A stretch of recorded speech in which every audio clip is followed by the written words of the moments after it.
नंदमुरी बालकृष्ण जन्म 10 जून 1960, जिन्हें बालकृष्ण और बलैया के नाम से व्यापक रूप से जाना जाता है, एक भारतीय अभिनेता, निर्माता और राजनीतिज्ञ हैं जो तेलुगु सिनेमा में अपने काम के लिए जाने जाते हैं। बालकृष्ण 2014 से हिंदूपुरम निर्वाचन क्षेत्र से आंध्र प्रदेश विधानसभा के निर्वाचित सदस्य हैं।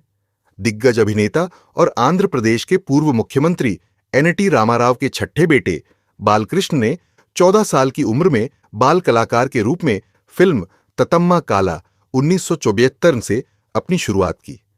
बालकृष्ण 3 राज्य नंदी पुरस्कार और एक दक्षिण भारतीय अंतर्राष्ट्रीय फिल्म पुरस्कार के प्राप्तकर्ता हैं। 2012 में बालकृष्ण 43वें IFI में मुख्य अतिथि थे। वर्तमान में वह हैदराबाद में Basavatarakam Indo American cancer hospital and research centre के अध्यक्ष के रूप में कार्य करते हैं। साल 1982 में जब बालकृष्ण सिर्फ 22 वर्ष के थे, तभी वह शादी के बंधन में बंध गए थे। उन्होंने वसुंधरा देवी से शादी की। इस अभिनेता की 3 खूबसूरत बेटियां हैं, जिनका नाम ब्राह्मणी, मोक्षंगा, तेजस्विनी है। बलैया अपनी मां के नाम पर स्थापित हुए बसावतारकम इंडो अमेरिकन कैंसर अस्पताल और रिसर्च के अध्यक्ष हैं। ये अस्पताल उनकी मां के नाम पर बनाया गया है। 1964 में NTR के निर्देशन में बनी फिल्म ततम्मा कला से नंदमुरी बालकृष्ण ने सिनेमा की दुनिया में अपना पहला कदम रखा। उस समय इस दिग्गज अभिनेता की आयु केवल 14 वर्ष थी। हालांकि 1984 में आई फिल्म सहसामे जीवथम से नायक के रूप में उन्होंने अपनी शुरुआत की। इस फिल्म का निर्देशन संथाना भारतीय और P. वासु ने किया था। इस फिल्म के बाद इस दिग्गज कलाकार ने कभी भी पीछे मुद्दाकर नहीं देखा और उन्होंने अपने शुरुआती दौर में ही तेलुगु सिनेमा के कई बड्ढे कलाकारों के साथ काम किया, जिसमें भानुमति, सुहासिनी के, विश्वनाथ गरु और अक्किनेनी नागेश्वर राव जैसे बड्ढे नाम शामिल हैं। उस समय में ही उन्होंने कई आत्मकथाओं और पीरियड फिल्मों में भी काम किया, जिसमें वेमुलावाड़ा भीमकवि, दाना वीरा सूराकर्ण, अकबर, सलीम अनारकली इत्यादि शामिल है। अभिनेता नंदमुरी बालकृष्ण एक मंझे हुए कलाकार हैं, इस बात में कोई दोराह नहीं है। वो अपने फैंस को बखूबी हंसाना और रुलाना जानते हैं।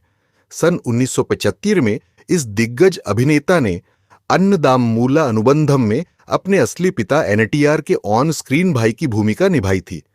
ये फिल्म हिंदी फिल्म यादों की बारात का रीमेक थी।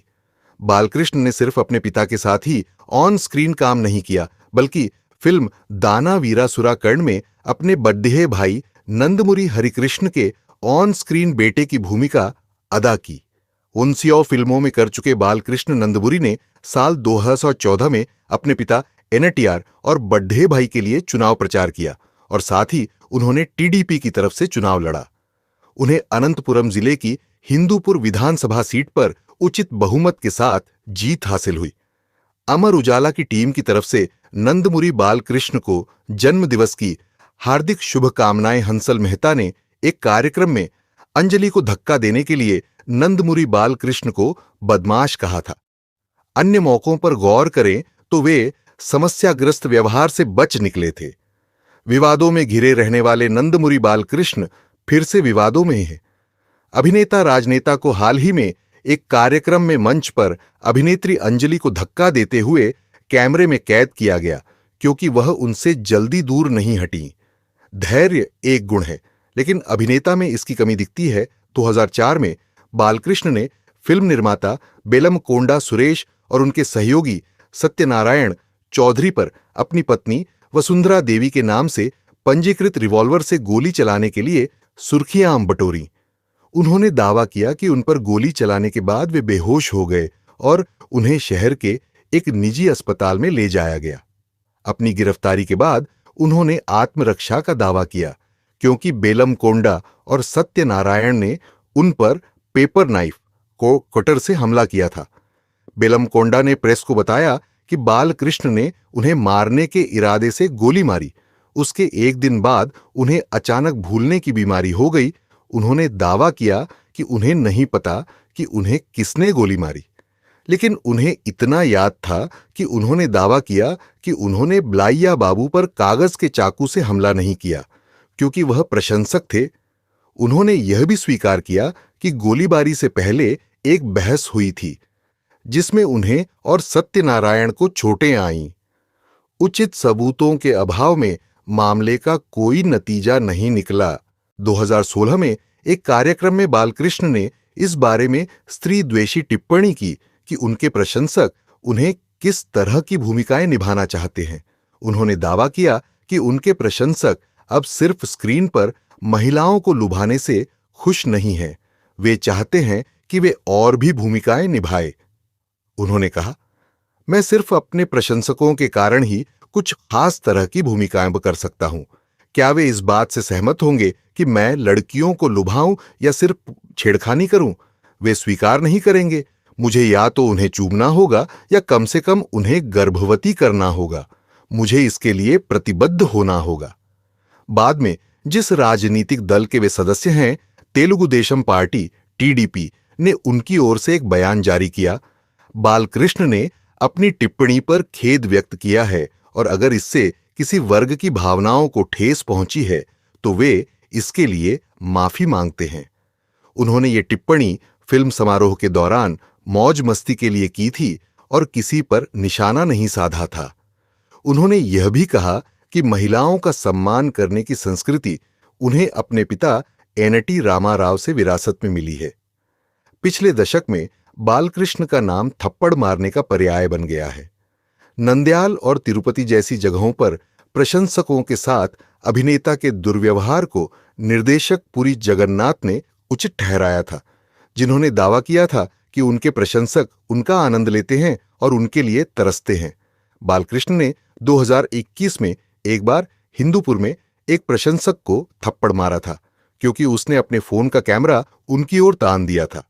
विवाद बढ़ने पर प्रशंसक ने प्रेस से बात की और दावा किया कि उसे इससे कोई आपत्ति नहीं है। 2017 में उन्होंने नंदयाल में एक प्रशंसक को थप्पड़ मारा था क्योंकि सेल्फी लेते समय गलती से वह उनके ऊपर गिर गया था। उसी वर्ष उन्होंने एक स्क्रीनिंग के दौरान एक प्रशंसक का फोन फेंक दिया था, जबकि एक अन्य प्रशंसक को सेल्फी लेने के लिए मौखिक रूप से गाली दी गई थी। 2018 में जय सिम्हा के सेट से बालकृष्ण का एक वीडियो ऑनलाइन सामने आया जिसमें वे एक असिस्टेंट को गाली देते हुए नजर आ रहे हैं। वे असिस्टेंट के सिर पर मारते हैं और उसे अपने जूते साफ करने या बांधने के लिए कहते हैं। वे क्रू से बात करना जारी रखते हैं जबकि असिस्टेंट उनके जूतों पर काम कर रहा होता है, इस बात से अनजान कि उनका वीडियो रिकॉर्ड किया जा रहा है। नेहा धूपिया से वोग के साथ बीएफएफ्स के बारे में बात करते हुए राधिका आप्टे ने नाम लिए बिना एक शक्तिशाली दक्षिण अभिनेता के साथ अपने अनुभव को साझा किया। उन्होंने बताया कि कैसे उन्हें इन दो तेलुगु फिल्मों लीजेंड, लॉयन दोनों बालकृष्ण के साथ में असहज महसूस कराया गया था। राधिका ने यहां तक दावा किया कि वह सामान्यीकरण नहीं करना चाहती है क्योंकि तमिल में रजनीकांत के साथ काम करने में उन्हें कभी असहजता महसूस नहीं हुई। उन्होंने नेहा से कहा, मैंने दक्षिण भारतीय फिल्में की हैं, वे आपको अच्छा भुगतान करते हैं और आप इसके हकदार हैं। मैं इसे सामान्य नहीं मानूंगी, लेकिन जिन प्रोजेक्ट्स पर मैंने काम किया उनमें कोई लैंगिक समानता नहीं थी। ये पुरुष बेहद शक्तिशाली हैं और आपको 2 घंटे पहले बुलाया जाता है, इंतजार कराया जाता है, अलग व्यवहार किया जाता है, राधिका ने कहा। उस तेलुगु फिल्म में मेरा पहला दिन, मैं झूठ बोल रही हूं क्योंकि मैं ठीक नहीं हूं, उसका किरदार। अभिनेता अंदर आता है, मैं उसे जानती भी नहीं, वह मेरे पैरों में गुदगुदी करने लगता है। वह एक बड़ा अभिनेता है। मैं उठकर सबके सामने उस पर भड़क गई। मैंने कहा कि मेरे साथ ऐसा कभी मत करना। उसे इसकी उम्मीद नहीं थी, लेकिन उसके बाद उसने मुझे छुआ तक नहीं। रजनीकांत की फिल्म में मेरे साथ ऐसा कभी नहीं हुआ। यह खास तौर पर उन 2 तेलुगु फिल्मों के कारण है जो मैंने की।